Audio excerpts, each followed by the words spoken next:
আল্লাহ বলতেছেন শিরিক মুক্ত নেক আমল যদি কেউ করতে পারে, শিরিক মুক্ত, কি মুক্ত? শিরিক মুক্ত নেক আমল যদি কেউ করে, তাহলে সেই বান্দার সাথে আমি জান্নাতে দেখা দিয়ে দেব। শিরিক মুক্ত নেক আমল। এমন তো হতে পারবে না যে আল্লাহর কাছেও যায়, মসজিদে গিয়ে শেষ দেওয়া দেয়, আবার অল্প কিছু 10% ভোরের লেগে আমার মাথা লাগিয়ে একটু আমি দিই, বলেন নাই?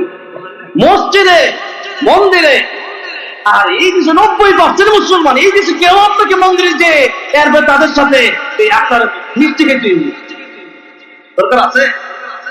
আপনি তো 10% খুশি করার লেগে 90% আপনার নারাজ করে দিতেছেন, যে আপনার ভোট কমতেছে।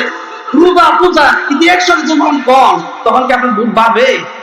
আপনি 10% হিন্দুরে খুশি করার লেগে 90% মুসলমানের কোন জায়গা দিয়ে দিতেছে, ভোট পাবেন কিন্তু।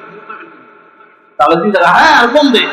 সেই জন্য একটু লক্ষ্য করে দেখেন যে অনেক সময় মনে করেন যে আবার আমাদেরকে মাঝে মধ্যে কয় ধর্ম ব্যবসায়ী, ধর্ম ব্যবসা বলে আমরা বলি যে আমরা যারা আমাদেরকে ধর্ম ব্যবসায়ী সবাই তো এমন না, কিছু আটখানা বিত্তে মুনাফিক বিটা থাকে, এখন কোনো পুরা দলের সম্ভব না, এই এর দুই একটা জন্য এরা ধর্ম ব্যবসায়ী করে। আর আমাদের কিন্তু আমরা কি ধর্ম ব্যবসা করছি? আমরা তো সারা জীবনই নামাজ পড়ি, আমরা সারা জীবনই দুই করি, আমরা সারা জীবনই পাগড়ি করি, আমরা সারা জীবনই মানুষকে কোরআন দাওয়াত দেই।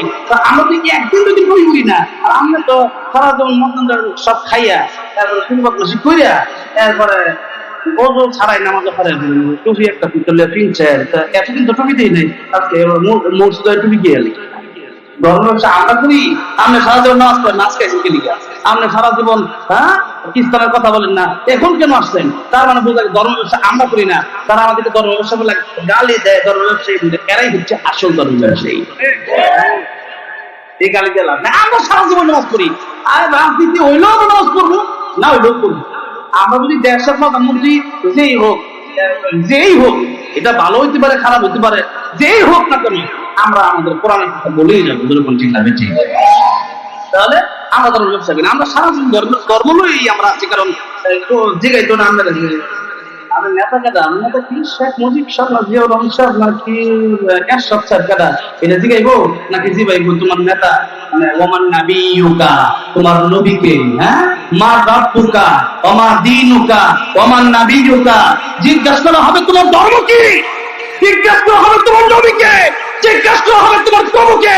ওই তিন প্রশ্ন ছাড়া জিজ্ঞাসা করা হবে না যে দুনিয়াতে কালমাতে চলতা এই বিষয় না, বরং আল্লাহর পরিচয় আগে দেয়, ধর্মের পরিচয় আগে দাও, এরপর নবীর পরিচয় দাও। নবীর চিনো কিনা দেখো তো, নবী চিনে আল্লাহ